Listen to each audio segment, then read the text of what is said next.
Eres una vergüenza para todo lo que he construido. La voz de Ethan restalló en la sala de juntas como un látigo. Agarró los papeles del divorcio de la mesa y se los lanzó directo a la cara a Olivia. Las hojas volaron por el aire. La sala se congeló. Vanessa apretó los labios, escondiendo una sonrisa. Ethan tomó la muñeca de Olivia, le forzó la pluma en la mano y le dijo entre dientes: «Fírmalo ahora mismo, o me aseguraré de que toda esta ciudad sepa exactamente lo patética que eres». Nadie se movió. Nadie habló. Nadie la defendió, excepto el hombre callado en la esquina que había estado observando todo y que todavía no había dicho una sola palabra. Si esta historia ya te tiene el corazón acelerado, suscríbete a nuestro canal y sigue esta historia hasta el final, porque te prometo que lo que viene después te dejará sin aliento. Y déjame un comentario abajo diciéndome desde qué ciudad nos ves. Quiero saber hasta dónde ha llegado esta historia. Ahora regresemos al principio, porque para entender lo que pasó en esa sala, primero hay que entender todo lo que vino antes. La mañana del divorcio. La mañana del divorcio, Olivia Bennet despertó antes de que sonara la alarma. Se quedó quieta un momento en el cuarto de huéspedes donde había estado durmiendo los últimos 3 meses, mirando el techo de una casa que tenía sus huellas en cada pared, pero no su nombre en un solo documento. Ella había pintado ese techo con sus propias manos. Había elegido el color, un marfil suave y cálido que Ethan luego llamó aburrido en una cena, mientras todos se reían. Ella había sonreído. Había sonreído a través de muchas cosas. Se levantó en silencio, como hacía todo. Se preparó un café en la cocina que había rediseñado desde cero después del primer año de matrimonio, cuando Ethan se quejó de que la distribución original era ineficiente. Ella había pasado 4 meses coordinando contratistas, buscando materiales, manejando plazos, mientras Ethan estaba en Nueva York buscando inversionistas. Cuando él volvió, caminó por la cocina terminada, asintió una vez y dijo: «Sí, esto funciona». Sin un gracias, sin un reconocimiento, solo un gesto, como si ella hubiera recordado comprar la marca correcta de café. Se vistió con sencillez, una blusa oscura, pantalones grises a medida, tacones bajos, sin joyas, salvo el pequeño reloj de oro que su padre le había regalado en su cumpleaños número 25. Se miró en el espejo un largo rato. No con tristeza exactamente. Más bien como alguien que por fin está lista para dejar de fingir. El bufete estaba en el piso 42 de una torre de cristal en el centro de Chicago, el tipo de edificio donde el ascensor es tan silencioso que puedes escuchar tu propio corazón. Olivia llegó temprano. Por supuesto que sí.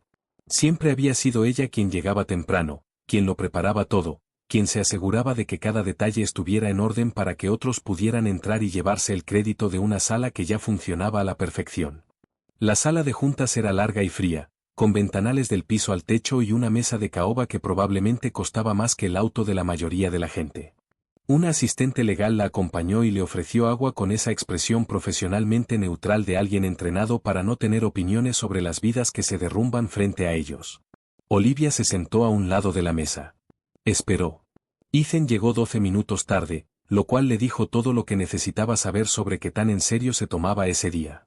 Entró como si fuera el dueño del edificio, algo que en su mente probablemente ya era, porque en la cabeza de Ethan Whitmore, él era dueño de casi todo lo que se proponía. Llevaba un traje gris carbón que ella misma había elegido 2 años atrás en una boutique de Milán.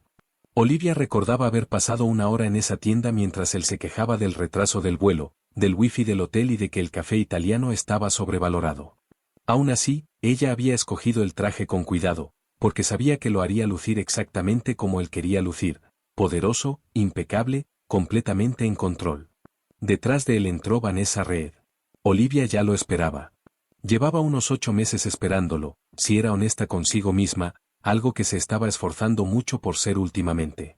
Vanessa tenía 28 años, facciones afiladas, y esa confianza particular de alguien a quien toda su vida le han dicho que es excepcional y nunca ha tenido razones para dudarlo.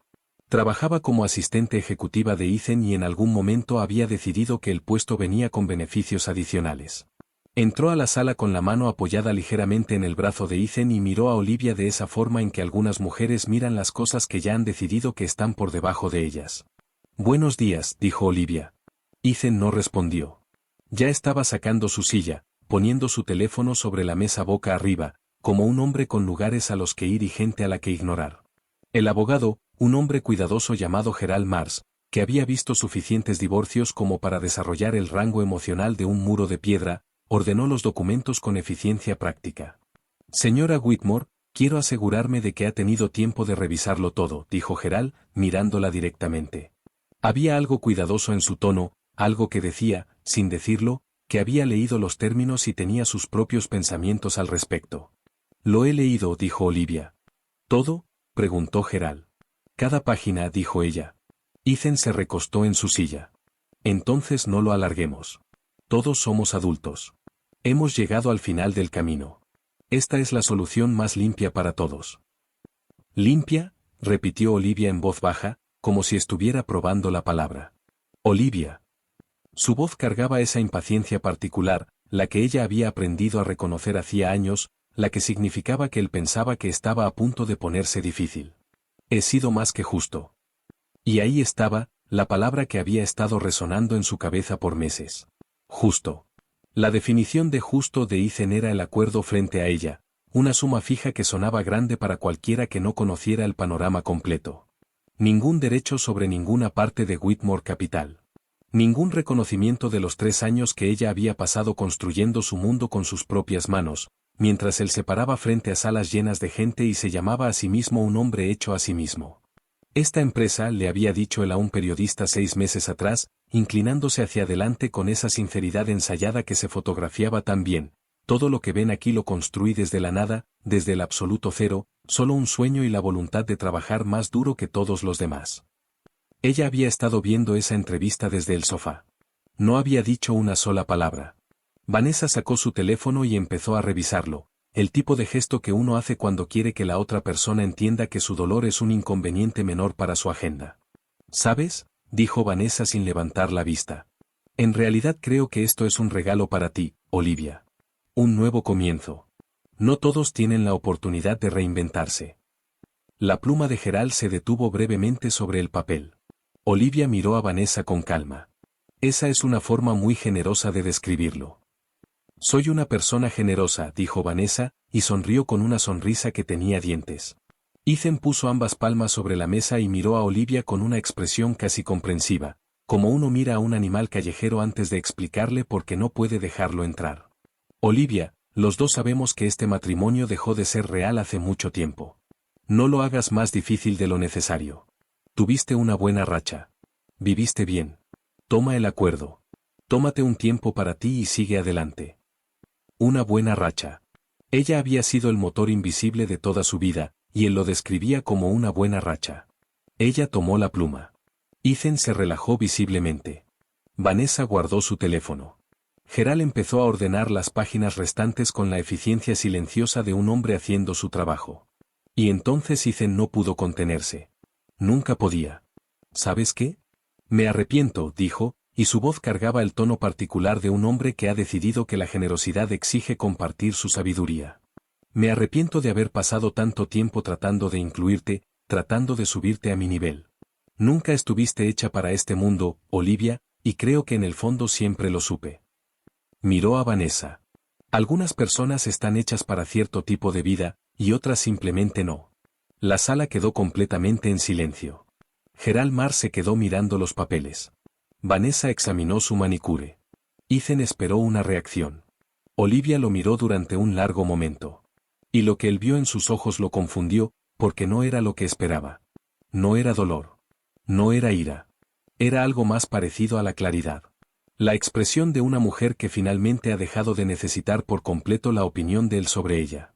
Está bien, Ethan, dijo ella, y comenzó a firmar. Firmó la primera página con cuidado, con esa letra pulcra y deliberada que siempre había tenido, el tipo de letra que sugiere a alguien que piensa antes de moverse.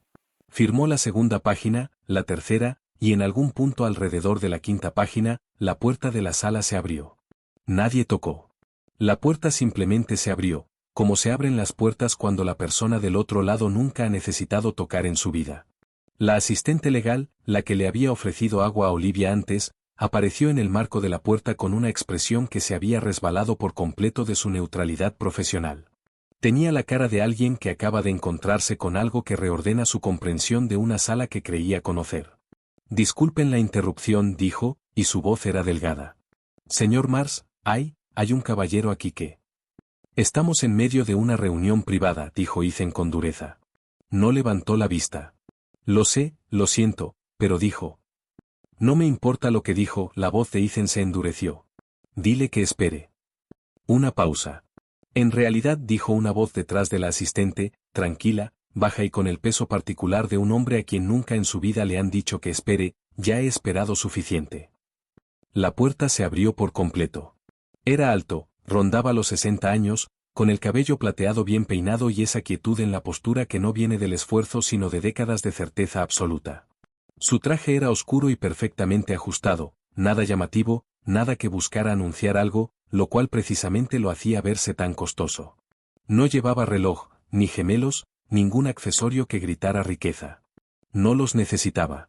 Su sola presencia era el anuncio. Ethan Whitmore levantó la vista y, por primera vez en mucho tiempo, Olivia vio el color cambiar levemente en su rostro. Porque Ethan había visto ese rostro antes. No en persona, en fotografías, en revistas de negocios, en el perfil de Forbes que había tenido sobre su escritorio durante 3 meses mientras lo estudiaba como quien estudia las escrituras. Alexander Calvel. 72.000 millones de dólares en activos bajo gestión. Fundador de Calvel Global, el imperio de inversión que había moldeado la infraestructura financiera de la mitad de las empresas con las que Ethan soñaba de noche. Un hombre cuyo respaldo podía convertir una empresa en apuros en una dinastía de la noche a la mañana. Un hombre con quien Ethan había estado tratando de conseguir una reunión, a través de 3 intermediarios distintos, durante casi un año. Ese hombre ahora estaba parado en su proceso de divorcio. Yo no, Ethan comenzó y se detuvo, porque de verdad no sabía con qué palabra terminar la frase. Alexander Calvel no miró a Ethan. Miró a Olivia, y algo cruzó su rostro. Algo real, sin guardia, que no tenía nada que ver con el poder ni con los negocios, ni con la expresión controlada que hombres como Alexander Calvel debían mostrar en salas profesionales. Era la mirada de un padre viendo a su hija cargar algo pesado. No tenías que firmarlo, dijo en voz baja, solo para ella. Olivia lo miró. Lo sé. Podrías haberme llamado. Eso también lo sé. Un breve silencio pasó entre ellos, tan lleno que apenas cabía en la sala. La cabeza de Ethan giraba de uno a otro, como un hombre viendo una conversación que reescribe los últimos 3 años de su vida en tiempo real. Usted, dijo Ethan.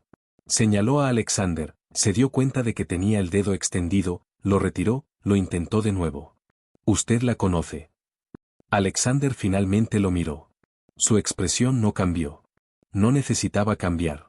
Un hombre que ha movido mercados con una sola llamada telefónica no necesita reordenar su rostro para comunicar cuánto espacio ocupaba Ethan Whitmore en su consideración.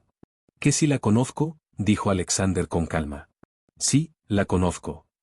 Se acercó y se colocó junto a Olivia. Ella, dijo, con la mano apoyada suavemente sobre el hombro de su hija, es mi hija.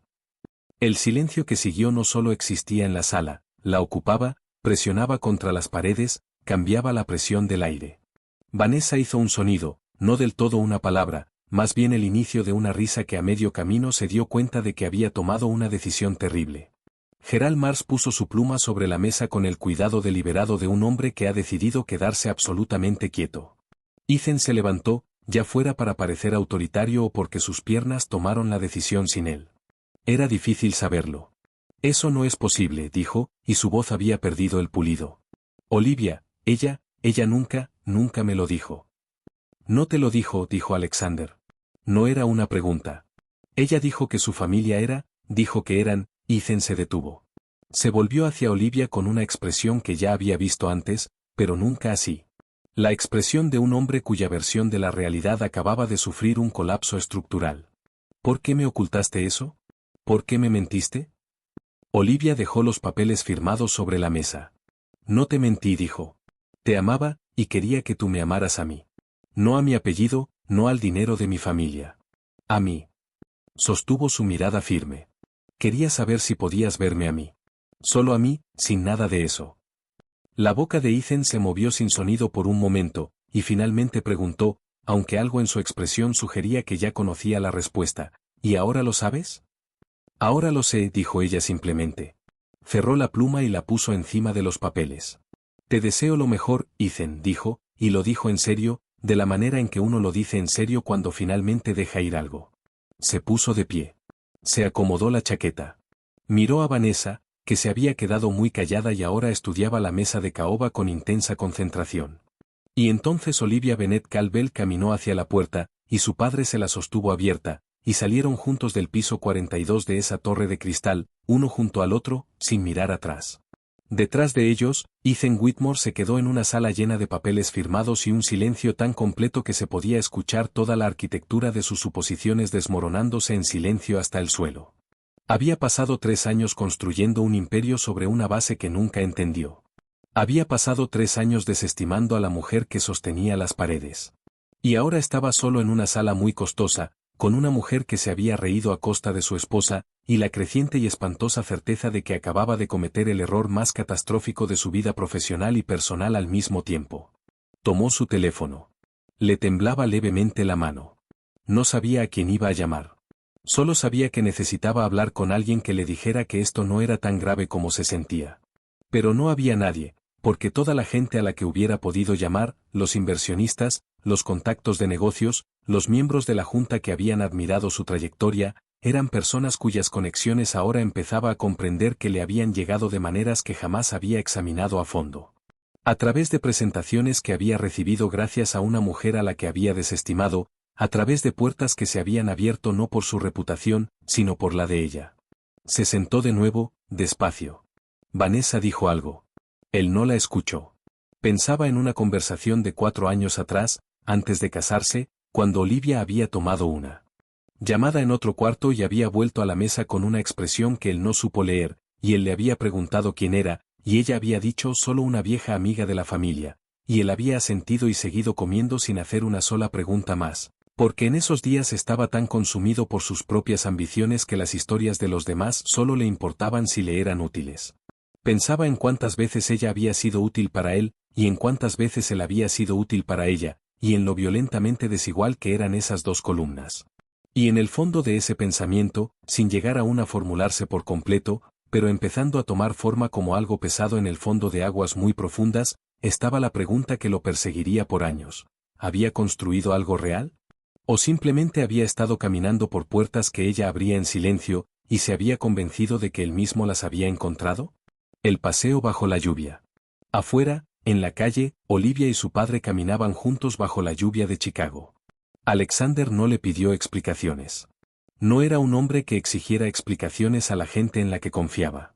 ¿Estás bien?, le preguntó en cambio. Ella lo pensó con honestidad, como había empezado a hacer todo últimamente. Lo estaré, dijo. Él asintió. Con eso basta. Caminaron media cuadra más en silencio. No tenías que venir hoy, dijo ella. Yo lo tenía controlado. Lo sé, dijo él. Vine porque quise. Y tal vez, añadió, porque pensé que ese hombre merecía saber exactamente lo que estaba tirando a la basura. Ella casi sonrió. Casi. La lluvia caía pareja alrededor de ellos. Ninguno de los dos apuraba el paso, ninguno hablaba, porque a veces los momentos más importantes de una vida no necesitan palabras. A veces solo necesitan a 2 personas caminando en la misma dirección, ya decididas a enfrentar lo que venga de pie.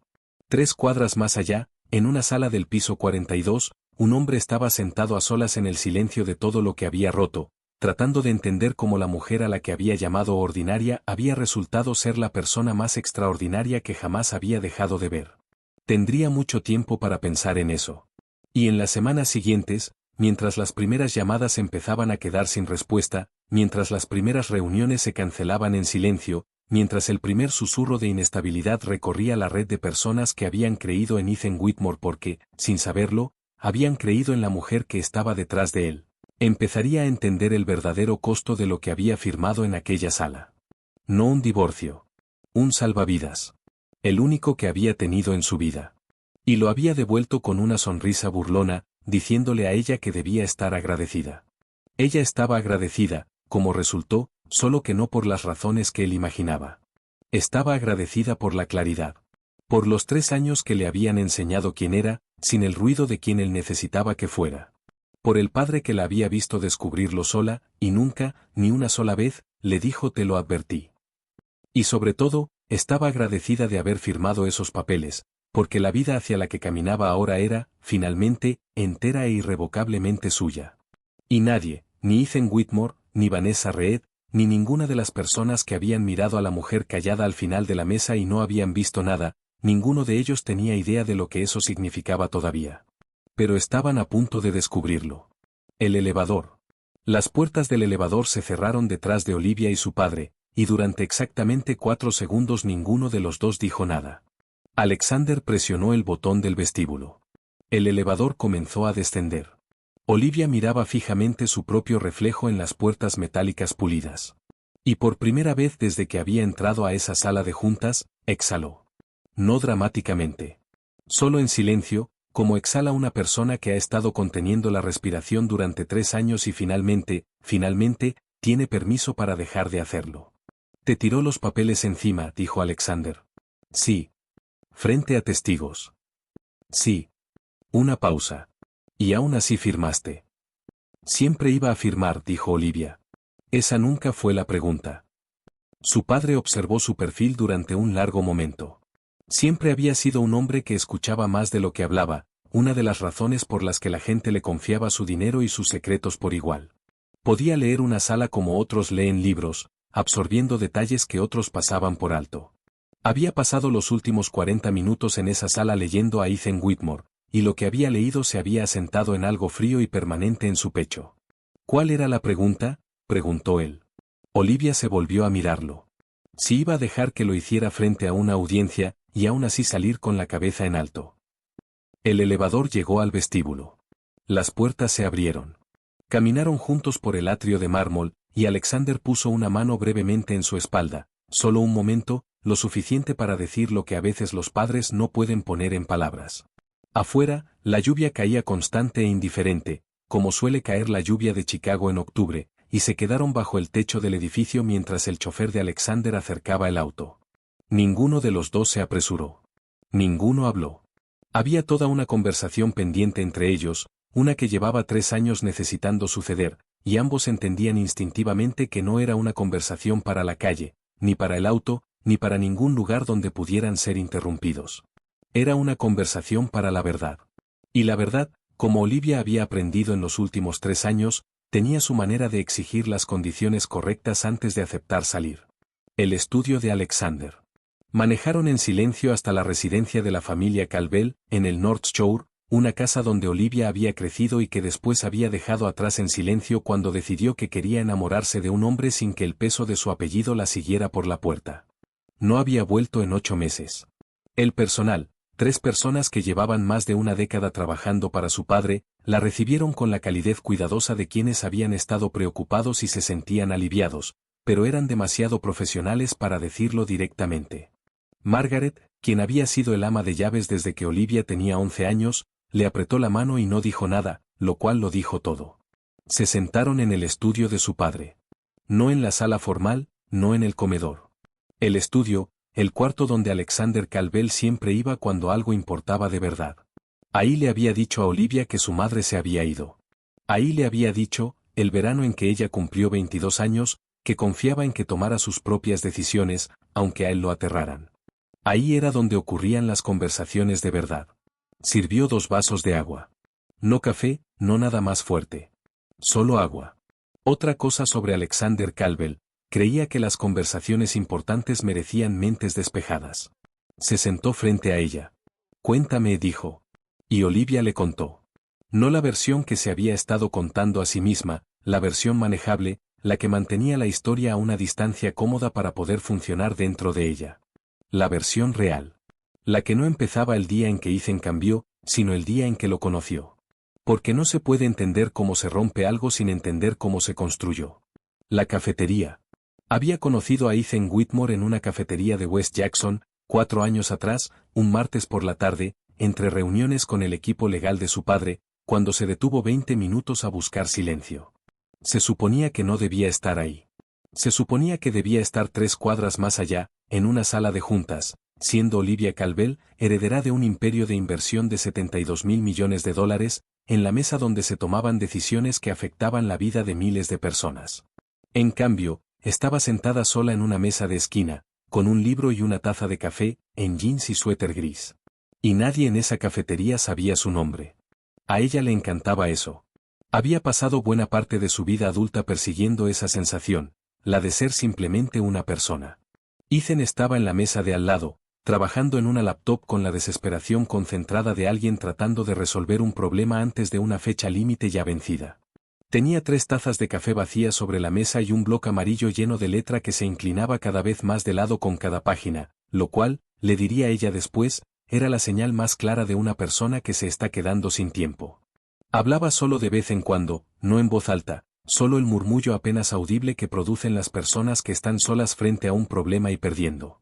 En un momento dijo, sin dirigirse a nadie en particular, esto no funciona. Nada de esto funciona. ¿Por qué no funciona?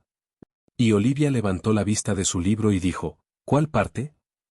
Él se volvió hacia ella con la expresión de un hombre que había olvidado que existía otra gente. Perdón, ¿cuál parte no funciona? ¿La estructura o los números? Él parpadeó. Luego giró la pantalla de su laptop hacia ella, como si la pregunta hubiera pasado por encima de su buen juicio, y sus manos se hubieran movido solas. Ella la miró unos 30 segundos. Tus supuestos de costo de adquisición de clientes están mal, dijo. Los tienes fijos en las 4 etapas de crecimiento, pero se van a comprimir a medida que escales. Si ajustas eso, tu economía unitaria se ve mucho mejor. Él la miró fijo. ¿Cómo sabes eso? Leo mucho, dijo ella, lo cual era verdad, pero incompleto. Y volvió a su libro. Él se quedó en silencio un momento. Luego dijo, ¿puedo invitarte otro café? Ella miró su taza, casi llena. Estoy bien, gracias. Entonces, ¿al menos puedo decirte mi nombre? Ella casi sonrió. Puedes. Ethan Whitmore dijo. Estoy tratando de construir una empresa de tecnología financiera y aparentemente mis supuestos están mal. Olivia, dijo ella. Solo Olivia. Sin apellido. Él sonrió, y era una sonrisa real, del tipo que le llegaba a los ojos y no actuaba nada. Y Olivia pensó, este es un hombre que todavía sabe sorprenderse de verdad con lo inesperado. Era una cualidad que ella encontraba lo bastante rara como para ser notable. Él le compró un café que ella no necesitaba, y hablaron durante 2 horas, y ella lo ayudó a reestructurar 3 de los supuestos más críticos de su plan de negocios, y él fue lo bastante inteligente para entender lo que ella estaba haciendo, y lo bastante agradecido como para decirlo sin hacerlo raro. No le preguntó a qué se dedicaba. No preguntó sobre su familia. Habló de su idea con la intensidad particular de alguien que había esperado mucho tiempo a que alguien se la tomara en serio, y ella escuchó con la atención particular de alguien que entendía exactamente lo que se describía y lo encontraba genuinamente interesante. Ella volvió a la cafetería el martes siguiente. Él estaba ahí. No hablaron de si aquello era casualidad. En un mes, él la llamaba a las 11 de la noche para hablar de los problemas de su presentación para inversionistas, y ella contestaba, lo cual le dijo algo sobre sí misma que archivó para pensarlo después.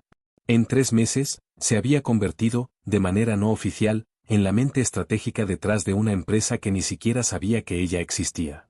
Lo ayudó a identificar su mercado objetivo con una precisión que su análisis original había fallado por mucho. Lo conectó con un socio de distribución a través de un contacto que describió vagamente como un amigo de la familia, lo cual era técnicamente cierto. Lo acompañó por teléfono durante una crisis casi total en el 4.º mes, cuando su financiamiento inicial se cayó y él se sentó en el piso de su oficina a las 2 de la madrugada y le dijo que se rendía. No te vas a rendir, dijo ella. No sabes eso. Sí lo sé. La idea es sólida. La ejecución ha sido irregular, pero la base es real. Necesitas levantarte de ese piso. ¿Por qué crees en esto?, le preguntó él. ¿Por qué crees en mí? Apenas me conoces. Ella hizo una pausa, porque la respuesta honesta era complicada. La respuesta honesta era que había pasado toda su vida adulta rodeada de gente que quería cosas de su apellido. Y Ethan Whitmore quería algo de su mente. Y ni siquiera sabía que era su mente en la que confiaba, porque todavía no sabía quién era ella. Y ese anonimato era lo más embriagador que había vivido en años. ¿Por qué sigues al teléfono conmigo a las 2 de la madrugada en lugar de rendirte?, dijo ella.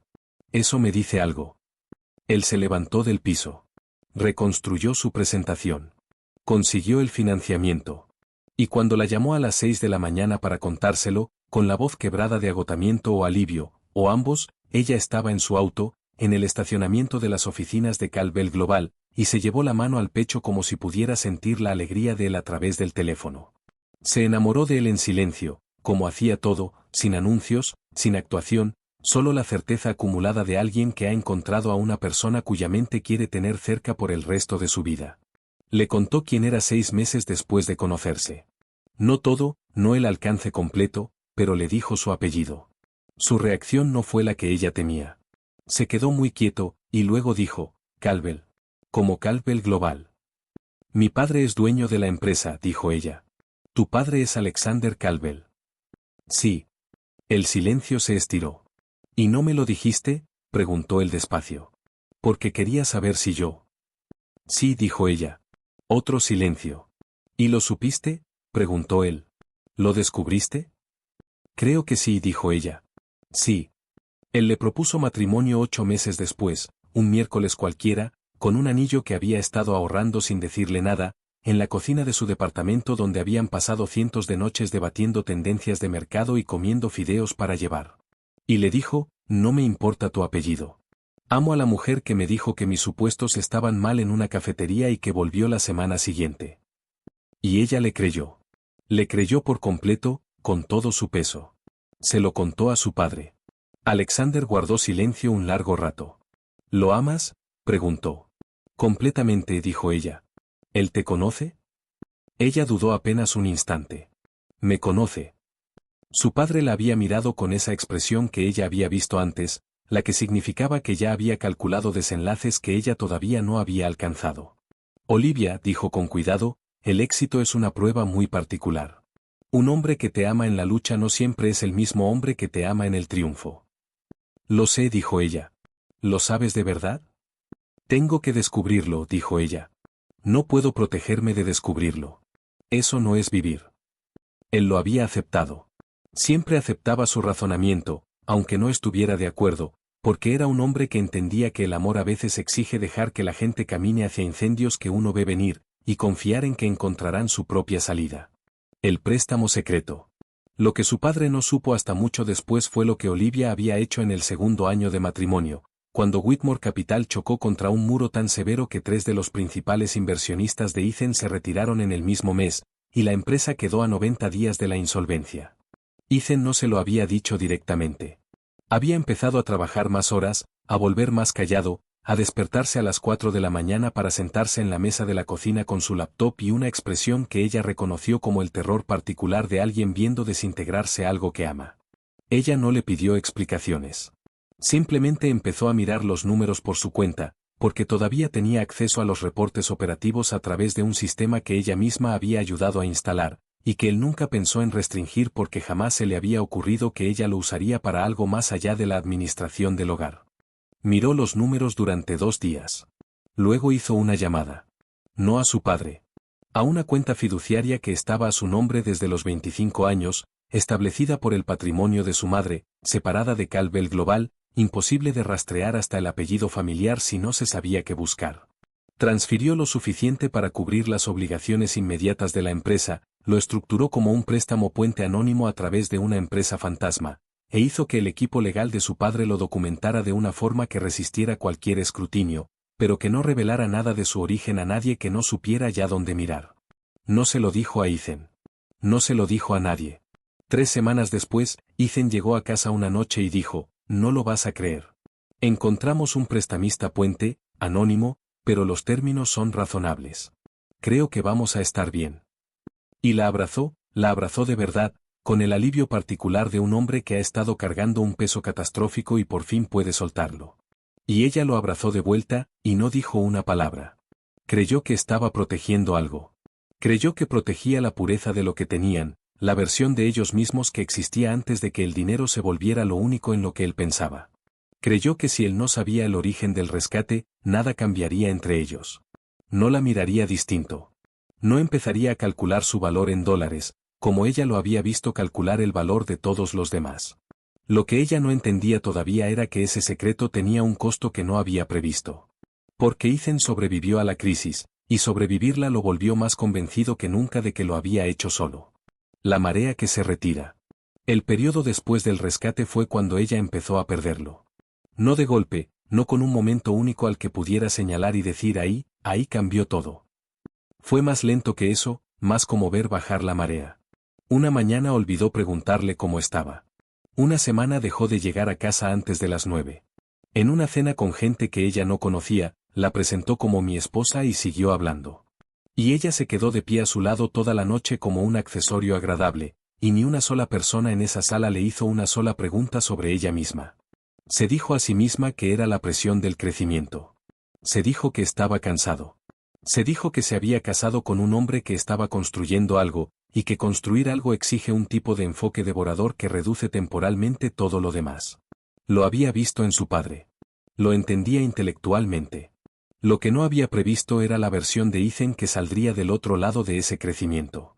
Porque el hombre que se había sentado en el piso de su oficina a las 2 de la madrugada y admitido que tenía miedo, el hombre genuinamente encantado por una mujer inesperada en una cafetería, el hombre que le propuso matrimonio en una cocina, comiendo fideos, porque ahí eran más ellos mismos, ese hombre no llegó intacto al otro lado del éxito.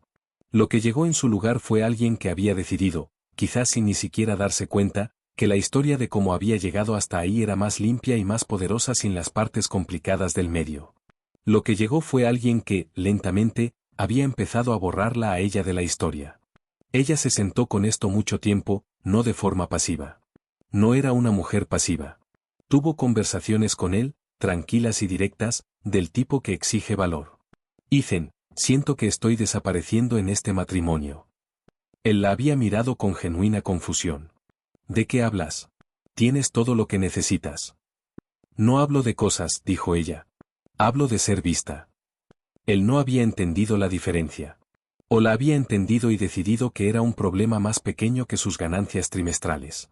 De cualquier forma, la distancia siguió creciendo, y Olivia siguió parada en medio de ella, tratando de encontrar la versión del hombre con quien se había casado debajo de la versión que el éxito había hecho de él, hasta la tarde, 7 meses atrás, en que volvió temprano a casa de una reunión cancelada y encontró evidencia clara e inconfundible de que Vanessa Reed había estado en su casa. No de una forma que necesitara investigación. De una forma que solo necesitaba ojos. Se quedó de pie en su cocina unos 10 minutos. Luego tomó su teléfono y llamó a la única persona que había estado evitando llamar. Papá, dijo cuando él contestó. Alexander Calvel no dijo nada durante un momento. Luego dijo, dime qué necesitas. Necesito un buen abogado, dijo ella. No un abogado de Calvel. Alguien independiente. Alguien que Ethan no conozca. Otra pausa. ¿Cuánto tiempo lo has sabido? El suficiente, dijo ella. ¿Y la empresa? Él no sabe, dijo ella. No sabe nada. Nunca preguntó. Escuchó a su padre exhalar despacio. Era la exhalación de un hombre que decide no decir te lo dije con cada molécula de disciplina que posee. Olivia, dijo él, mantuviste esa empresa con vida. Lo sé. Y él va a pararse ahí y decirte. Papá. Su voz era firme. Lo sé. Necesito un abogado, no una conversación sobre lo que sé. Él le dio un nombre en menos de una hora. El abogado. Se reunió con el abogado 2 días después. Se llamaba Gerald Mars, llevaba 26 años ejerciendo derecho familiar en Chicago, y era el tipo de hombre que había visto suficiente comportamiento humano como para que casi nada lo sorprendiera. Revisó los bienes matrimoniales, la estructura de la empresa, la línea de tiempo, y los registros financieros que Olivia le llevó en una carpeta ordenada por fecha y categoría. Cuando terminó, cerró la carpeta y la miró por encima de sus lentes con una expresión que no era lástima, pero se le acercaba. Señora Whitmore, dijo con cuidado, ¿sabe que el abogado de su esposo estructuró la propuesta de acuerdo de una forma que excluye específicamente cualquier reclamo sobre el capital de la empresa? Lo sé, dijo ella. ¿Y entiende que podría tener bases para impugnar ese planteamiento, dada la naturaleza de sus contribuciones al desarrollo temprano de la empresa? Lo entiendo. ¿Quiere impugnarlo? Ella lo pensó. Pensó en lo que exigiría una impugnación, declaraciones, descubrimiento de pruebas, análisis financiero forense que sacaría todo a la superficie, incluido el préstamo puente, incluida su identidad, incluidos 3 años de anonimato deliberado que había mantenido porque creía en una versión de Ethan que intentaba convertirse en algo real. Impugnar el acuerdo significaría hacer todo eso público. Significaría una pelea larga. Y significaría que la historia de su matrimonio se convertiría en una historia sobre dinero, en lugar de una historia sobre una mujer que amó a alguien lo suficiente como para quedarse invisible por él. Ella no quería que esa fuera la historia. No, dijo. No quiero impugnarlo. Gerald la miró un largo momento. Entonces, ¿qué quiere?, preguntó. Ella entrelazó las manos sobre la mesa. Quiero firmar, dijo con claridad, frente a testigos. Quiero salir de esa sala por mi propio pie. Y quiero que él entienda, cuando lo vea suceder, que estoy eligiendo esto, no porque él haya ganado, sino porque yo he terminado. Gerald guardó silencio. ¿Y su padre?, preguntó con cuidado. ¿Sabe qué planea? Mi padre, dijo ella, va a estar ahí. Había llamado a Alexander esa misma noche. Quiero que estés ahí, dijo. No para intervenir. Solo para estar. ¿Como testigo?, preguntó él. Como mi padre, dijo ella. Él había guardado silencio un momento. Ahí estaré. Había pasado 40 minutos sentado en la esquina de esa sala de juntas, en silencio como un mueble, mientras Ethan ejercía su poder sobre una mujer a la que nunca entendió, mientras Vanessa se reía de chistes que no eran graciosos, mientras un abogado miraba sus propios zapatos porque no podía mirar al hombre que representaba. Alexander había observado todo sin moverse, sin cambiar de expresión, con la paciencia particular de un hombre que ha aprendido que el momento oportuno es la herramienta más poderosa en cualquier sala. Había esperado hasta que los papeles estuvieran firmados, porque Olivia le había pedido que esperara hasta que los papeles estuvieran firmados. Y cuando la pluma se levantó del papel por última vez, se puso de pie, caminó al frente de la sala, y todo cambió. De vuelta en el estudio. Ahora estaban sentados en su estudio, y Olivia le había contado todo, y él había escuchado cada palabra sin interrumpir, y cuando ella terminó, la sala quedó en silencio un buen rato. Te debo una disculpa, dijo él finalmente. Ella lo miró, sorprendida. Te lo advertí, dijo él, y tenía razón en advertirte. Pero debía hacer más que advertirte. Debía asegurarme de que supieras que, pasara lo que pasara, no tendrías que cargar con nada de esto sola. Lo sabía, dijo ella. ¿Lo sabías de verdad?, preguntó él. Porque lo cargaste sola 3 años, Olivia. Eso no es lo que quería para ti. Ella se miró las manos. Necesitaba saber si podía. ¿Podías qué? Sostenerme sola dentro de una vida que elegí, dijo ella. Aunque la vida resultara equivocada, necesitaba saber que podía manejarlo sin volver corriendo aquí. Alexander la miró largo rato, con la expresión de un hombre que reconoce algo de sí mismo en otra persona y no está del todo seguro de si sentirse orgulloso o desconsolado.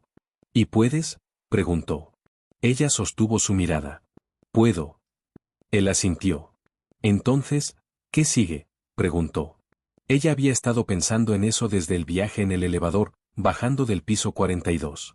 Tal vez desde antes. Tal vez exactamente desde el momento en que entendió que el matrimonio había terminado y empezó, en silencio y con método, como hacía todo, a pensar en lo que vendría después. Calvel Global, dijo ella. Me lo has estado pidiendo por 2 años. Así es, dijo él. Estoy lista, dijo ella. Alexander Calvel había construido uno de los imperios de inversión más exitosos de la historia estadounidense, y lo había hecho con el objetivo específico de algún día entregárselo a su hija. No a un hijo, no a un socio de negocios. A su hija. Siempre había sabido lo que ella era.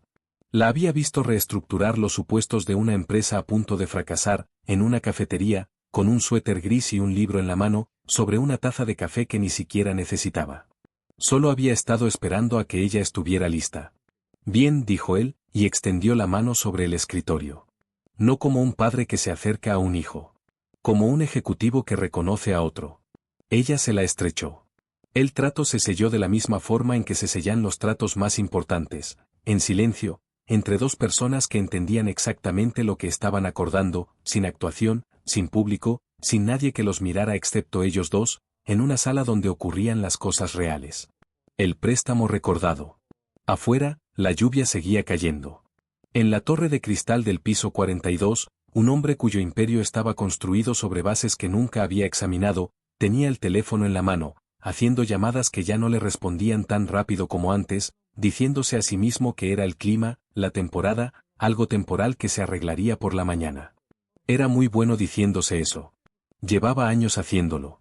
Lo que Ethan Whitmore todavía no sabía, porque nadie se lo había dicho y las implicaciones aún no lo habían alcanzado por completo, era que el préstamo puente que había salvado su empresa 18 meses atrás acababa de ser formalmente reclamado por su titular, con 90 días de aviso, tal como era el derecho del prestamista según los términos originales. Recibiría ese aviso por mensajería en aproximadamente 48 horas. Pasaría los siguientes 3 días tratando de identificar quién le había prestado el dinero. Y cuando finalmente lo descubriera, no sería por un abogado, ni por un reporte financiero, ni por un contador forense.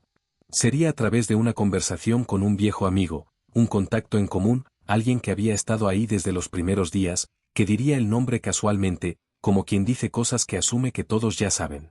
Y Ethan se quedaría muy quieto, de la forma en que la gente se queda quieta cuando el piso desaparece bajo sus pies, y finalmente entendería sobre qué había estado parado todo este tiempo. El mensajero llegó a Whitmore Capital un jueves por la mañana, 48 horas después de que se firmaran los papeles del divorcio, exactamente como permitían los términos. El sobre era estándar, blanco, profesional, sin remitente que significara nada para la recepcionista que firmó el recibo. Se lo llevó a la oficina de Ethan de la misma forma en que le llevaba todo, sin ceremonia, sin advertencia, sin ninguna señal de que el papel adentro estaba a punto de desmontar la historia más importante que Ethan Whitmore se había contado sobre sí mismo. Él estaba en una llamada cuando llegó, algo sobre la expansión de una sociedad, una conversación que había estado esperando con ganas durante semanas, del tipo que solía hacerlo sentir como si el techo de su ambición siguiera subiendo cada vez que lo alcanzaba. Le hizo un gesto a la recepcionista para que lo dejara en el escritorio y siguió hablando. Terminó la llamada 12 minutos después, sintiéndose bien. Sintiéndose como un hombre cuya trayectoria seguía intacta, a pesar de la disrupción personal de la semana anterior. Tomó el sobre. Lo abrió. Leyó el primer párrafo. Luego lo leyó otra vez. Después puso la carta sobre el escritorio, con mucho cuidado, de la forma en que uno pone algo cuando sus manos ya no son del todo confiables. Y se quedó sentado un momento en el silencio particular de un hombre cuyo cerebro trabaja muy rápido en un problema para el que todavía no tiene suficiente información. La carta era de una entidad legal llamada Meridian Bridge Holdings. Notificaba formalmente a Whitmore Capital que el préstamo puente emitido 18 meses atrás, por un monto de $4.3 millones, estaba siendo reclamado en su totalidad, según los términos originales, con 90 días para satisfacer la obligación. La carta era educada, profesional, completamente sin calidez. Ethan llamó a su director financiero de inmediato. Marcus, necesito todo lo que tengamos sobre Meridian Bridge Holdings. El préstamo puente de hace 18 meses. ¿Quiénes son? ¿De dónde salieron? ¿Quién nos los presentó? Marcus guardó silencio un momento. Lo he estado investigando desde que llegó el aviso esta mañana. Ethan se quedó quieto. ¿Ya lo tienes? La copia le llegó al equipo financiero al mismo tiempo. Procedimiento estándar. Otra pausa. Ethan, hay algo que necesitas saber sobre esta entidad. Dime. Es una fachada. Bien armada, con papeleo profesional. Pero cuando rastreas la estructura de titularidad a través de 3 capas, el propietario beneficiario, Marcus, se detuvo. Marcus. Sigo revisándolo. Quiero estar seguro antes de decirlo. Dilo ya, dijo Ethan. Su voz se había vuelto muy plana. Se remonta a un fideicomiso personal, dijo Marcus despacio. Establecido en 2019. La beneficiaria figura como Ove Calvel. El cuarto no se movió. El aire no se movió. Ethan se quedó perfectamente inmóvil con el teléfono contra el oído, escuchando el nombre de la forma en que uno escucha algo que la mente intenta rechazar de inmediato, porque aceptarlo obligaría a reconstruir demasiadas cosas a la vez. Olivia Bennett Calvel. Su exesposa. La mujer a la que 2 días atrás le había dicho que no había aportado nada a ese matrimonio. La mujer a quien le había puesto una pluma en la mano y le había dicho que firmara y estuviera agradecida. Ella había salvado su empresa. 18 meses atrás, cuando 3 inversionistas se retiraron y la empresa se desangraba en cada cuenta, y él se sentó en la mesa de la cocina a las 4 de la mañana creyendo que veía derrumbarse todo lo que había construido, ella la había salvado, en silencio, en el anonimato, sin decirle nada, sin pedir nada a cambio. Y después se había sentado frente a él en una sala de juntas mientras él le explicaba con paciencia, como a alguien lento, que ella nunca había pertenecido a su mundo. Ethan, la voz de Marcus llegó por el teléfono. ¿Sigues ahí? Sigo aquí, dijo él. ¿Quieres que yo? ¿Qué quieres que haga con esta información? Ethan miró la carta sobre su escritorio. 4.3 millones, 90 días. Averigua si hay margen para negociar el plazo, dijo. Su voz era profesional, controlada, años de entrenamiento en salas de juntas manteniendo la superficie lisa mientras todo por debajo se desmoronaba. Lo intentaré, dijo Marcus. Pero Ethan, si ella reclamó esto ahora, específicamente ahora, 2 días después del divorcio. Sé lo que significa, dijo Ethan. Colgó. Se quedó solo en su oficina 11 minutos. Sabía que eran 11 minutos porque miró el reloj. No a propósito, solo porque sus ojos necesitaban un lugar a donde ir mientras su mente procesaba lo que acababa de aprender. 11 minutos sentado completamente inmóvil, mientras las implicaciones de 4 palabras, Ove Calvel, reordenaban todas las suposiciones que había hecho sobre los últimos 3 años de su vida. Había construido una narrativa. Toda persona exitosa construye una narrativa, porque sin una narrativa uno es solo una serie de sucesos, y una serie de sucesos no inspira a los inversionistas, ni comanda salas, ni hace que la gente crea que vale la pena seguirte. Su narrativa era limpia y poderosa, con el atractivo particular de la historia del hombre hecho a sí mismo, alguien con un sueño y la disciplina de perseguirlo, que construyó algo real solo con fuerza de voluntad.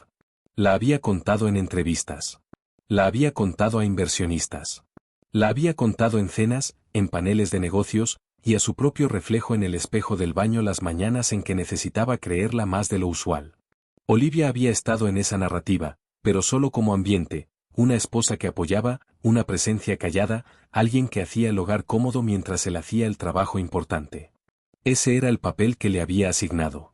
Y como ella nunca reclamó crédito públicamente por nada, él había aceptado su propia versión de los hechos sin examinarla demasiado de cerca. Nunca se había preguntado por qué ciertas puertas se abrían con tanta facilidad. Nunca se había cuestionado por qué inversionistas famosamente difíciles de contactar habían tomado sus llamadas.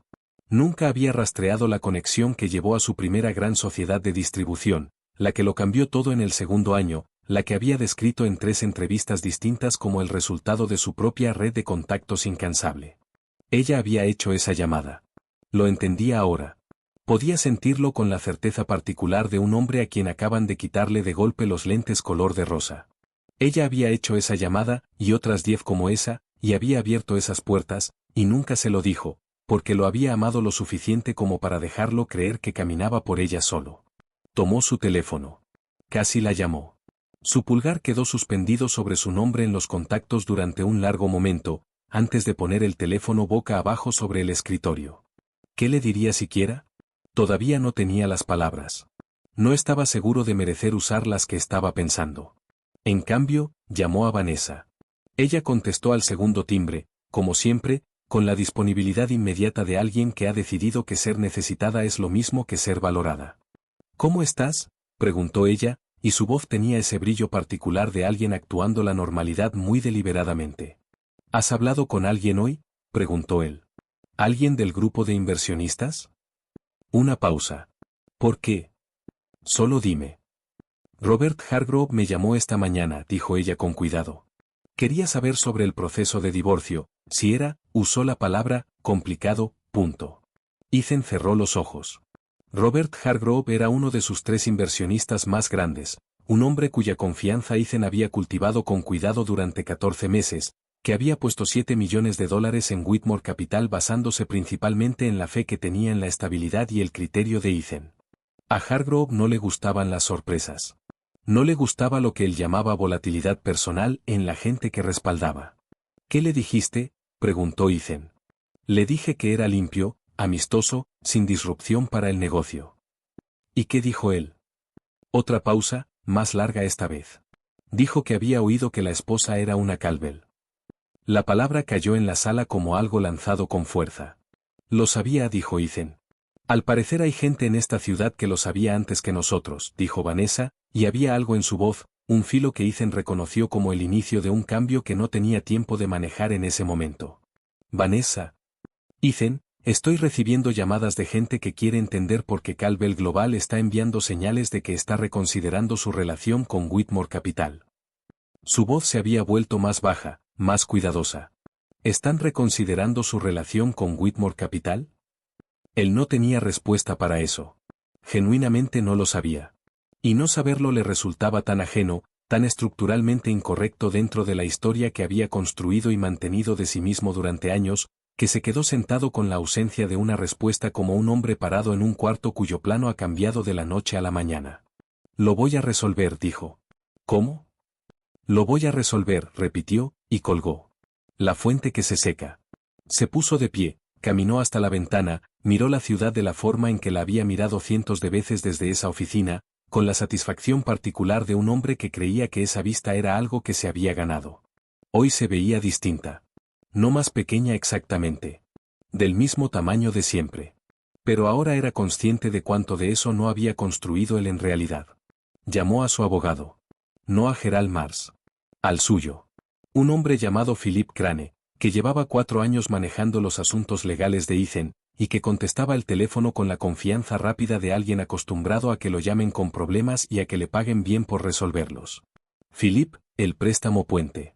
Meridian Bridge Holdings. ¿Podemos impugnar el reclamo? Philip guardó silencio exactamente 2 segundos, lo cual le dijo a Ethan que ya lo habían informado. ¿Con qué argumentos? Cualquiera. Ethan. La voz de Philip fue cuidadosa. Los términos del préstamo son limpios. Legalmente sólidos. Quienquiera que lo estructuró sabía lo que hacía. Por supuesto que sabía lo que hacía, dijo Ethan. ¿Podemos negociar? Podemos intentarlo. Pero si la beneficiaria es quien creo que es, y si este reclamo es deliberado, en lugar de rutinario, la negociación va a requerir una conversación que va más allá de los términos legales. ¿Una conversación con quién? Philip hizo una pausa. Con Olivia Caldwell. Ethan no dijo nada. Oh, continuó Philip, con Alexander Caldwell directamente. Si Olivia le ha entregado la gestión del fideicomiso a Caldwell Global, lo cual pudo haber hecho esta semana. Ethan se sentó. El peso de esa frase era enorme. No solo las palabras, sino todo lo que había debajo. La idea de que Olivia, la mujer a la que le había entregado los papeles del divorcio 48 horas atrás, podría estar ahora en una posición donde la continuidad de su empresa dependiera de una conversación con ella. La idea de que el hombre con el que había estado desesperado por conseguir una reunión, casi un año tratando de arreglar una presentación, ahora era alguien a quien tenía que acercarse, no como socio aspirante, sino como deudor. Organiza la reunión, dijo Ethan. ¿Con Olivia o con Alexander? Con quien acepte verme, dijo él, y escuchó la humildad en su propia voz, como algo extranjero, como un idioma que había olvidado que sabía. Philip dijo que lo intentaría. Ethan colgó el teléfono. Al otro lado de la ciudad. Al otro lado de la ciudad, Olivia estaba en una reunión en el piso 14 de las oficinas de Caldwell Global, sentada en una larga mesa con 6 de los asesores principales de su padre, quienes ahora, con cuidado y profesionalismo, empezaban a convertirse en sus propios asesores. La transición se había anunciado internamente esa mañana, con el tipo de lenguaje corporativo comedido que, sin embargo, comunicaba exactamente lo que significaba. La siguiente generación del liderazgo Caldwell estaba aquí, y ella estaba prestando atención, y nada de cómo operaba esta empresa se le iba a escapar. Estaba revisando una evaluación de portafolio cuando su teléfono vibró sobre la mesa.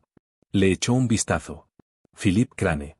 Conocía ese nombre, porque se había encargado durante los últimos 7 meses de conocer a todo el círculo profesional de Ethan.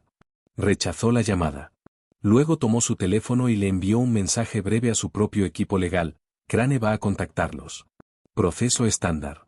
Sin comunicación directa hasta que yo lo diga. La respuesta llegó en 30 segundos. Entendido. Puso el teléfono boca abajo y volvió a la evaluación. El asesor senior frente a ella, un hombre llamado Daniel Park, que llevaba 11 años en Caldwell Global y que había visto a Alexander Caldwell tomar decisiones que el mercado no entendería hasta 6 meses después, la observaba con la atención particular de alguien recalibrando sus expectativas en tiempo real. El aviso de Meridian salió esta mañana, dijo Daniel. No del todo una pregunta. Así fue, confirmó Olivia. Whitmore va a estar en pánico. Sí. ¿Anticipamos contacto esta semana? Posiblemente antes, dijo ella. Pasó una página de la evaluación. Que él se acerque. Cuando lo haga, lo canalizamos por el equipo legal. Reconocimiento estándar. Sin respuesta sustantiva por 10 días. Daniel tomó nota. ¿Y después de los 10 días? Después de 10 días, dijo ella, veremos dónde está. Lo dijo sin satisfacción, cosa que hubiera sorprendido a quien esperara verla disfrutar de esto. No lo disfrutaba. Nunca había querido que esto fuera una guerra. No había reclamado el préstamo como un acto de agresión. Lo había reclamado porque el préstamo era suyo, y estaba reestructurando sus posesiones financieras como parte de la transición al liderazgo de Cal-Bell Global. Y el momento era el que era. Y si eso caía 2 días después del divorcio, eso no era crueldad. Era simplemente matemática. Pero no era ingenua. Entendía cómo se veía. Entendía lo que provocaría. Y había decidido, sentada en el estudio de su padre 3 noches atrás, que ya había terminado de manejar las consecuencias de las decisiones de otros. Ethan había hecho sus elecciones. La matemática era la matemática. Katherine Holt y el grupo Morrison. La reunión con el grupo Morrison ocurrió un jueves por la mañana, exactamente 8 días después de la fiesta de compromiso que anunció en silencio a la comunidad de negocios de Chicago que el centro de gravedad había cambiado. Olivia llegó a las oficinas de Cal-Bell Global a las 6:45, su horario habitual ahora, 1 hora y 15 minutos antes que cualquiera, porque había descubierto en las primeras semanas de su nueva vida que las mañanas tempranas eran donde pensaba con más claridad. En el silencio particular antes de que el edificio se llenara de gente y decisiones y el ruido productivo de una organización en movimiento. Revisó el expediente Morrison por tercera vez, no porque lo necesitara. Tenía los números memorizados, había repasado el análisis 2 veces con Daniel Park la tarde anterior, había anticipado cada pregunta probable y preparado respuestas honestas y directas que no fingían certeza donde no la había. Lo revisó una tercera vez porque la minuciosidad no era ansiedad para ella. Era respeto. Respeto por el trabajo, respeto por la reunión, respeto por la gente que se sentaría frente a ella a decidir si confiarle algo que les importaba. A las 9 llegó el grupo Morrison. 4 personas, 2 socias senior y 2 analistas con la atención cuidadosa de quienes tienen como trabajo notar todo lo que a sus jefes se les pudiera escapar.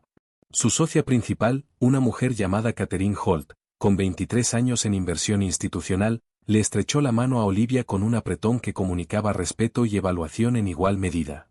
Señorita Cal-Bell, dijo Katherine, gracias por recibirnos. Gracias por hacer el viaje, dijo Olivia. Por favor, siéntense. La reunión duró 2 horas 40 minutos, 40 más de lo programado, porque la conversación que debía ser una exploración preliminar de una posible relación se convirtió en algo más sustancial casi de inmediato. Katherine Holt hacía preguntas precisas y escuchaba las respuestas con la atención completa de alguien que no esperaba su turno para hablar, sino que realmente procesaba lo que oía, algo que Olivia reconoció como una cualidad lo bastante rara como para ser notable, y lo bastante importante como para ser respetada.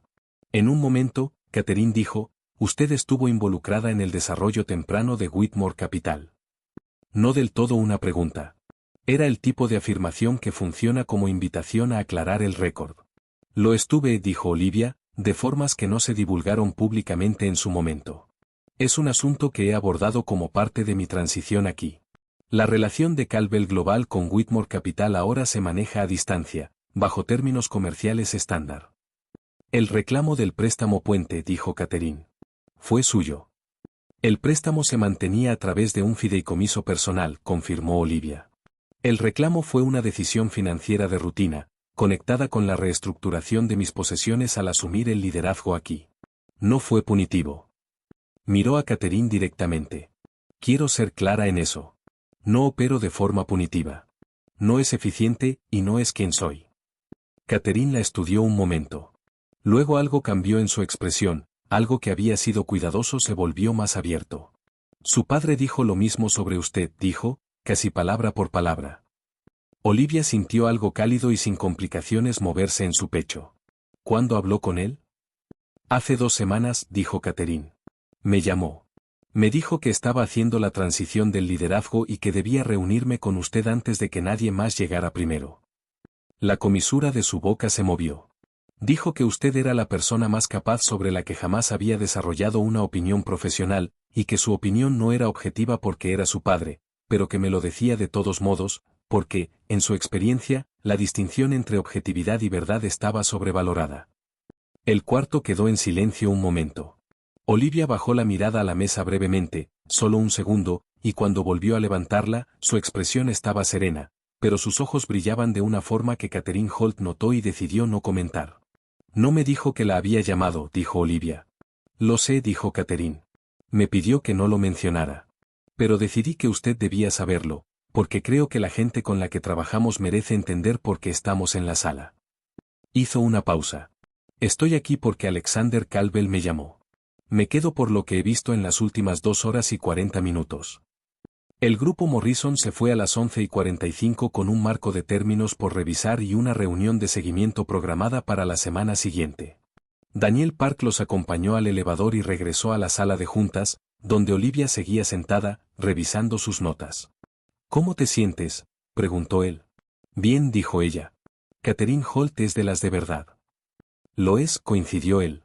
También es el tipo de relación que se multiplica con el tiempo. Si Morrison entra, otros la siguen. Lo sé, dijo Olivia. Por eso le di a la reunión 2 horas 40 en lugar de 2. Daniel sonrió, apenas, la sonrisa de un hombre que empieza a entender para qué tipo de líder trabaja. Cena con el padre. Cenó con su padre esa noche, no en la casa familiar, sino en un pequeño restaurante al que llevaban yendo desde que ella era adolescente, un lugar sin ninguna reputación particular, pero con una mesa de esquina que Alexander Calvel tenía reservada cada 2 jueves desde hacía 20 años, y comida que sabía a confiabilidad, que era su propia forma de lujo. Le contó sobre la revelación de Catherine Holt. Él escuchó con la expresión de un hombre que sabe que una historia está a punto de volverle en cara y está decidiendo cuánto admitir. «La llamaste», dijo Olivia. «Lo hice». Dijo que antes de que supiera que estaba lista para tomar el control, antes incluso de que el divorcio fuera definitivo. «Sabía que estabas lista», dijo él. «Dijo que tú también lo sabías. Solo estabas esperando a admitírtelo a ti misma». Ella lo miró desde el otro lado de la mesa. «¿Fue la única llamada que hiciste?» Él tomó su vaso de agua, lo volvió a poner. «No», dijo. «¿Cuántas?» 6, dijo él. «Personas cuya relación contigo pensé que merecías heredar en tus propios términos, no como una nota al pie del apellido Calvel». «Papá». «Lo sé», dijo él. «No te lo pedí». «No es eso lo que iba a decir», dijo ella. «Iba a decir gracias». Él guardó silencio un momento. Luego dijo, «¿Sabes? Lo hubieras construido tú sola». «Lo sé», dijo ella. «Pero es lindo no tener que empezar todo desde cero». Él asintió. «Tu madre solía decir eso», dijo. «Decía que el propósito de la familia no era protegerte de las cosas difíciles, sino asegurarse de que no tuvieras que empezar desde cero cada vez que caías». Comieron un rato sin hablar, el silencio cómodo de 2 personas que han compartido suficientes comidas como para no necesitar llenar cada minuto con palabras. «Hargrove volvió a llamar», dijo Olivia. «Lo sé», dijo él. «Me lo dijo». Ella levantó una ceja. «Ustedes 2 han estado hablando». «Hemos estado en contacto», dijo su padre con cuidado. «Quiere entender el panorama». Hizo una apuesta significativa por Ethan y ahora está recalibrando. «¿Va a retirarse de Whitmore?», preguntó ella. «No del todo. Va a reducir su exposición y reestructurar sus términos. Ethan va a sobrevivir, pero serán 6 meses difíciles». Alexander la miró. «Tenías razón en que la empresa tiene bases reales. El producto es genuino. Sin la estructura de apoyo que Ethan no sabía que tenía, el crecimiento será más lento, pero es posible». «Bien», dijo ella, y lo dijo en serio, de la misma forma en que lo había dicho cuando le dijo a Ethan que no quería destruirlo. Lo que ella quería, lo que siempre había querido, era que las cosas reales sobrevivieran. El problema nunca había sido el talento de Ethan. Había sido su negativa a ver con claridad. «Hargrove quiere entrar a través de Calvel Global», dijo Alexander. «Un fondo separado por completo, estructura nueva. Mencionó tu nombre específicamente como la persona con quien quería trabajar». Ella absorbió eso. «¿Qué le dijiste?» «Le dije que llamara a Daniel y se agendara. Que las decisiones sobre el fondo eran tuyas». Ella asintió. «Me reuniré con él», dijo, «en 2 semanas, después del seguimiento de Morrison». «Calibrado», dijo él. «Eficiente», dijo ella. Él sonrió. Era la sonrisa que ella había estado tratando de ganarse toda su vida. No porque él se la negara, sino porque era la sonrisa que reservaba para los momentos en que estaba genuinamente orgulloso, sin reserva ni condición. La había visto quizás una docena de veces en su vida. La reconoció de inmediato. La reestructuración. 6 semanas después de la fiesta de compromiso, Whitmore Capital presentó un plan de reestructuración ante su junta directiva. El plan era de Ethan, elaborado con Philip Crane y una nueva asesora financiera, una mujer con 30 años de experiencia que no tenía conexión con el mundo Caldwell, y que le dijo a Ethan en su primera reunión que no trabajaría con gente que culpara a sus circunstancias por sus decisiones. No me interesa culpar a nadie, le había dicho Ethan. Me interesa construir algo que de verdad sea mío. Ella lo había mirado un largo momento. Está bien, dijo. Entonces empecemos. La reestructuración no fue dramática. No hizo titulares. Fue un proceso lento y metódico de identificar lo que de verdad era fuerte en la empresa y construir hacia afuera desde ahí. Y Ethan descubrió en el proceso que había más fuerza genuina de la que se había permitido ver cuando gastaba tanta energía en la historia de la empresa en lugar de en la empresa misma. El producto era real. La tecnología era sólida. El equipo que había reunido tenía un talento que no había reconocido del todo, porque reconocerlo hubiera significado compartir el escenario. Empezó a compartir el escenario. Ascendió a Marcus a director financiero con autoridad total. Reestructuró el equipo ejecutivo para darle poder de decisión a la gente que había estado haciendo el trabajo sin el título.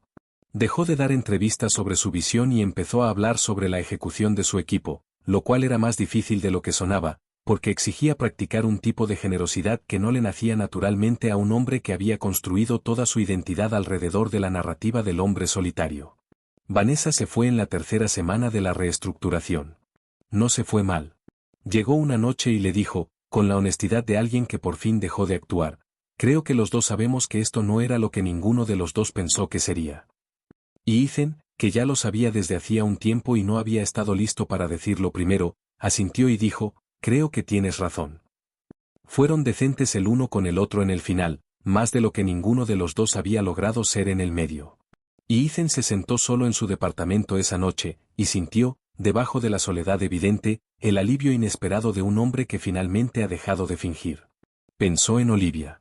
Pensó en lo que ella le había dicho en el cuarto de servicio de la fiesta, sobre hacerlo de verdad esta vez, y se permitió sentar con el peso de eso, todo el peso, sin manejarlo, sin reacomodarlo, sin convertirlo en una lección que sirviera a su narrativa.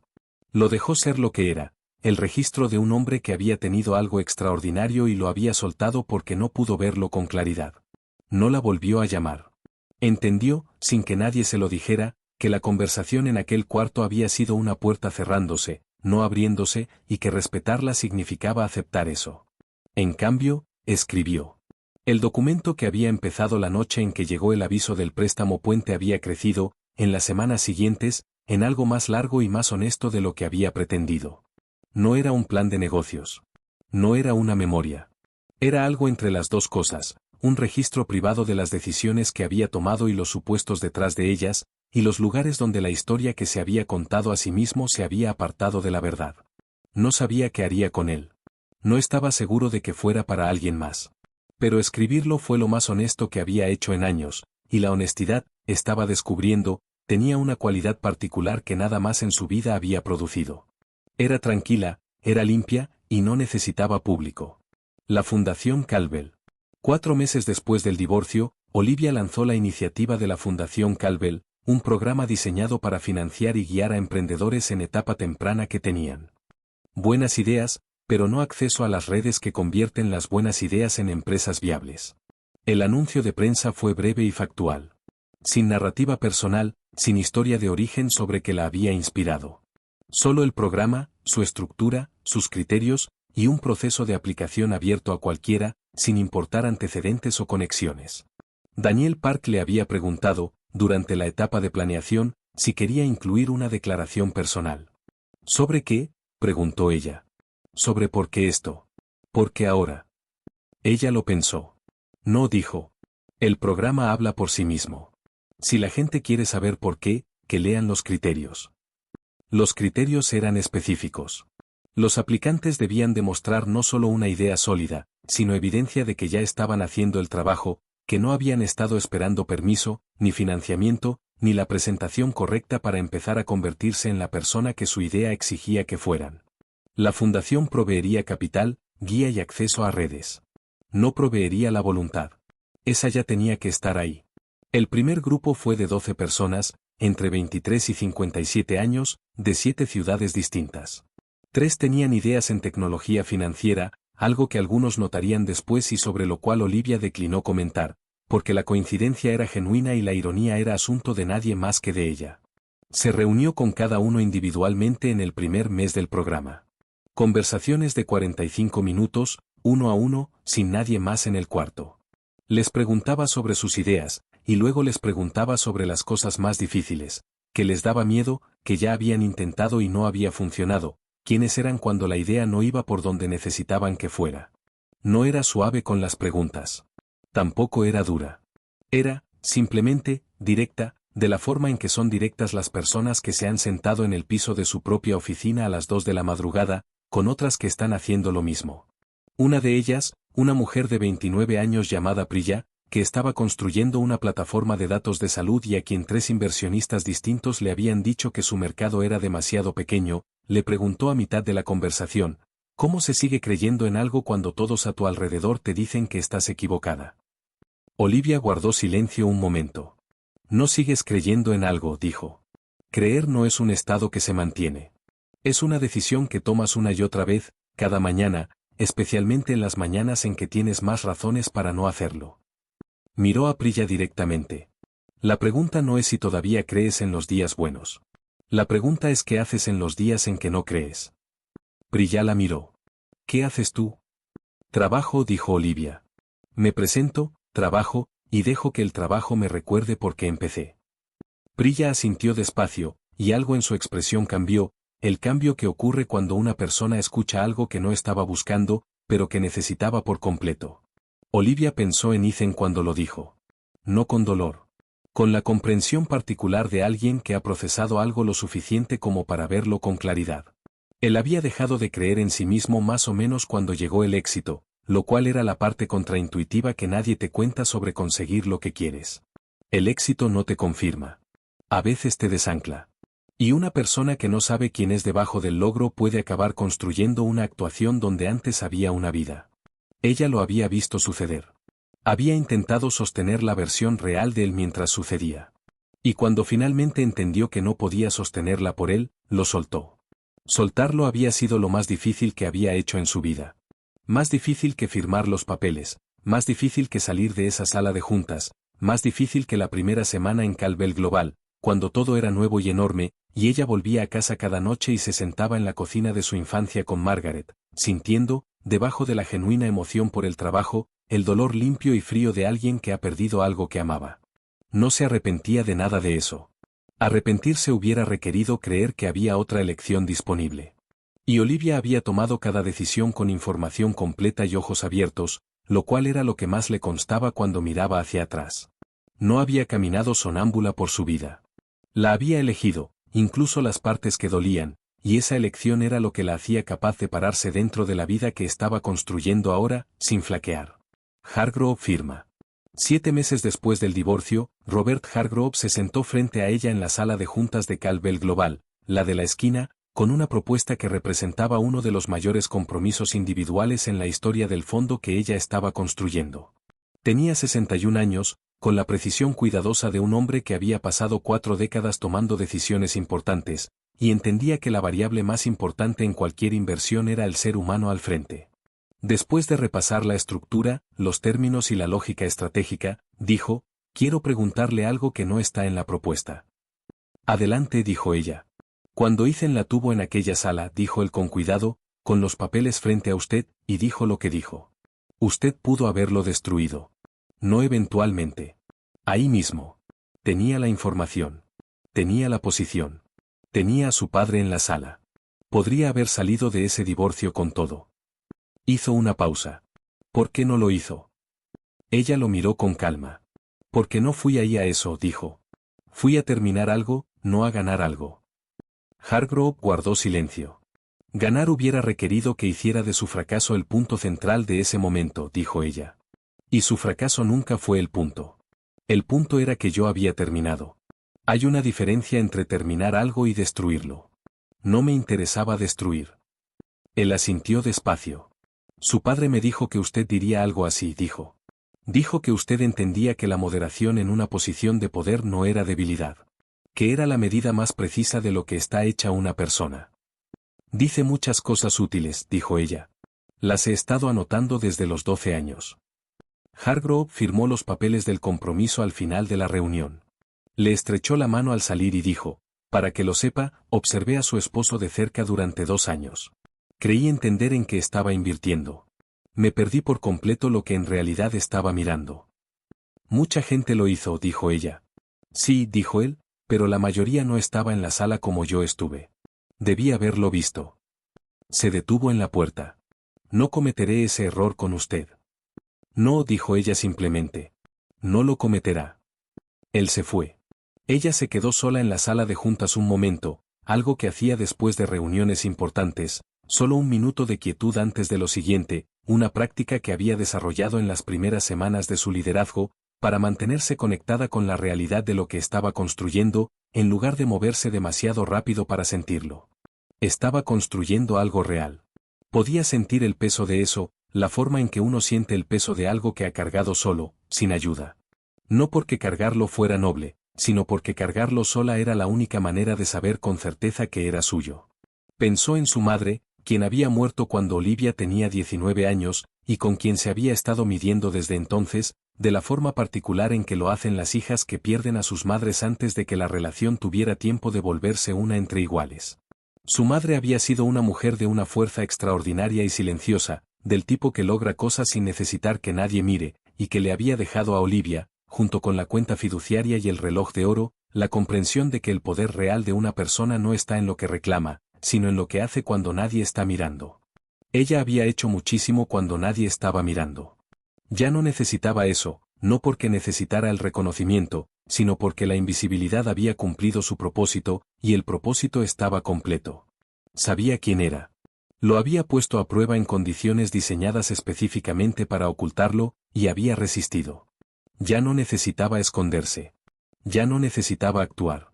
Solo necesitaba trabajar, y trabajar con honestidad, y construir lo que estaba construyendo con el mismo cuidado y la misma constancia que siempre le había puesto a todo, solo que esta vez con su nombre en la puerta.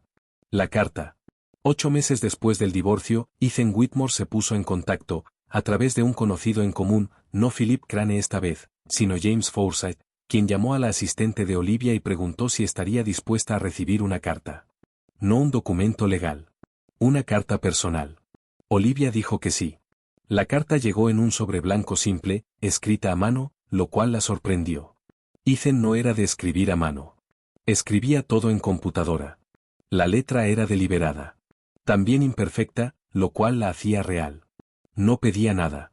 No proponía un arreglo de negocios, ni solicitaba una reunión, ni posicionaba la carta como la primera jugada de una negociación. Simplemente escribió la verdad, tal como ella le había dicho que hiciera. Y la verdad era que finalmente, y por completo, había entendido lo que ella le había dado y lo que él había hecho con ello. Y que lo sentía, de una forma que no tenía que ver con la empresa ni con el dinero ni con las consecuencias sociales, sino con la persona, con la mujer que había vuelto a una cafetería un martes porque le interesaba su mente, que lo había acompañado por teléfono en el piso de su oficina a las 2 de la madrugada, que lo había amado con todo lo que tenía y solo había pedido que la vieran. Dijo que no había sido capaz de verla entonces. Dijo que estaba trabajando para ser capaz de hacerlo ahora, no por ella, sino porque era el tipo de hombre que quería llegar a ser, y que ella, incluso al terminar las cosas, le había mostrado la forma de eso. Le dio las gracias. No le pidió que respondiera. Ella leyó la carta 2 veces. Luego la dobló con cuidado y la puso en el cajón de su escritorio. No al fondo, no escondida. Solo en el cajón donde guardaba las cosas que le importaban y con las que aún no había terminado, aunque hubiera terminado de otra manera. No respondió. No ese día. Pero pensó en lo que diría si lo hiciera. Y lo que diría sería sencillo: espero que descubras quién eres. Espero que construyas algo que sea genuinamente tuyo. Espero que el hombre que se sentó en una cafetería y se sorprendió con una mujer inesperada vuelva, porque ese hombre valía la pena conocerlo. No lo dijo todavía. Tal vez algún día. O tal vez la carta en el cajón bastaba, el reconocimiento de eso, el cierre silencioso de un círculo que necesitaba cerrarse. Volvió al trabajo. El primer grupo. El primer grupo de la fundación presentó sus reportes de progreso de 6 meses un viernes por la mañana en la sala de juntas de Calvel Global, y Olivia se sentó a la cabecera de la mesa y escuchó a 12 personas describir lo que habían construido con el capital, el apoyo y el acceso que ella les había dado. Hizo las preguntas correctas, presionó donde había que presionar, y elogió con precisión y sin exceso donde el elogio era merecido. Y al final de la mañana sintió algo que reconoció de mucho tiempo atrás, de las tardes de martes en una mesa de esquina de una cafetería. La sensación particular e insustituible de estar exactamente donde debía estar, haciendo exactamente aquello para lo que estaba hecha. La plataforma de salud de Priya había firmado a su primer cliente hospitalario. Un joven de Detroit, de 23 años, llamado Marcus, había construido una herramienta de logística que 3 distribuidores regionales estaban probando. Una mujer de 57 años de Nueva Orleans, llamada Constance, había convertido un negocio de suministros de panadería en una red de distribución regional, y estaba considerando una segunda ronda de inversión. 12 personas que habían llegado con buenas ideas y no suficientes puertas. 12 personas que ahora estaban construyendo algo real con sus propias manos. Pensó en lo que su padre había dicho, que el propósito de la familia no era protegerte de las cosas difíciles, sino asegurarse de que no tuvieras que empezar desde cero cada vez que caías. Ahora ella hacía eso, no solo por sí misma, sino por la gente sentada en esa sala, y la que vendría en el próximo grupo, y en el siguiente. Y el pensamiento de eso, la escala de lo que estaba construyendo y la razón por la que lo construía, se asentó en su pecho con una calidez completamente sin actuación. Cuando terminó la reunión y la sala se vació, Daniel Park se quedó un momento. Buen grupo, dijo. Muy bueno, coincidió ella. Los números de Priya son impresionantes. La perseverancia de Priya es impresionante, dijo Olivia. Los números vienen de ahí. Él asintió. La junta se reúne la semana próxima. Tu padre va a pasar a un rol de asesor formal. Lo sé. ¿Estás lista para el puesto completo? Ella lo miró. He estado lista, dijo. Solo estaba esperando el momento correcto para dejar de matizarlo. Él sonrió, esta vez del todo. Entonces deja de matizarlo, dijo. Ella lo hizo. La junta. La reunión de la junta directiva, la semana siguiente, no fue dramática, como a veces lo son las transiciones importantes. Fue eficiente y profesional, manejada con la claridad particular de una organización que llevaba más tiempo del oficialmente admitido preparándose para ese momento. Alexander Calvel presentó a su hija ante toda la junta, no con sentimentalismo, sino con el lenguaje directo e inequívoco de un hombre que sabe que el respaldo más poderoso es el que no se exagera. Olivia Calvel dijo, ha estado preparándose para esta organización toda su vida adulta. No está aquí porque sea mi hija. Está aquí porque es la persona más capaz que conozco para este puesto, y he conocido a mucha gente capaz. Hizo una pausa. No va a hacer las cosas como yo las hacía. Las va a hacer mejor. Se sentó. Ella se puso de pie. No tenía observaciones preparadas. Había considerado prepararlas y decidido no hacerlo, porque las palabras preparadas tenían la costumbre de poner un muro entre quien habla y la verdad, y ella ya había pasado suficiente de su vida detrás de muros. No les voy a decir cómo se va a ver Calvel Global en 5 años, dijo. Porque la respuesta honesta es que todavía no lo sé del todo, y he aprendido a sospechar de cualquiera que diga que sí lo sabe. Lo que sí les puedo decir es lo que sé sobre cómo construir algo real. Se trabaja con honestidad. Se da el crédito a quien corresponde. Se dice la verdad, incluso cuando la verdad es incómoda. Y nunca, bajo ninguna circunstancia, se confunde la historia de lo que estás construyendo con la construcción misma. Miró alrededor de la mesa. He cometido errores, dijo. Espero cometer más. Lo que no voy a hacer es fingir que no los cometí, ni esconderlos, ni encontrar a alguien más que absorba su peso. Esta organización se va a construir sobre lo que es verdaderamente cierto, no sobre lo que es conveniente decir. Hizo una pausa. Ese es el estándar. Yo me lo exijo primero a mí misma. La sala quedó en silencio. Luego la presidenta de la junta, una mujer que llevaba 14 años en la junta de Calvel y que había visto fracasar 2 conversaciones de sucesión previas por razones que nunca se discutieron del todo abiertamente, dijo simplemente, bienvenida, señorita Calvel. Y eso fue todo. El final. Olivia Bennett Calvel tomó el lugar a la cabecera de la mesa que siempre había sido para ella, en una organización construida por un hombre que había sabido desde el principio que lo mejor que podía hacer con todo lo que había construido era entregárselo a su hija, dar un paso atrás y verla convertirlo en algo que él nunca hubiera podido imaginar. No había llegado ahí fácilmente. Había llegado ahí a través de 3 años de invisibilidad y un matrimonio que le había costado más de lo que jamás diría en público, y una mañana en una sala de juntas donde un hombre le tiró papeles a la cara y le dijo que no era nada. Había llegado a través del tipo de fuerza que no es ruidosa, ni agresiva, que no necesita público, la que se mantiene firme cuando sería más fácil derrumbarse, la que elige la honestidad sobre la autoprotección, y la paciencia sobre la venganza, y la mirada larga sobre el momento satisfactorio. Había llegado a través de sus propias decisiones, tomadas con ojos abiertos y con información completa, cada una de ellas. Y ahora estaba aquí. Esa era toda la historia. No la parte sobre el padre multimillonario, ni sobre el exesposo humillado, ni sobre el momento en la sala de juntas que la gente repetiría por años en ciertos círculos de los negocios de Chicago. Esos eran detalles, dramáticos, memorables, pero detalles al fin. La historia real era más simple y más permanente que todo eso. Una mujer que sabía quién era entró a una sala llena de gente que no podía verla. Y esperó a que llegara el momento correcto.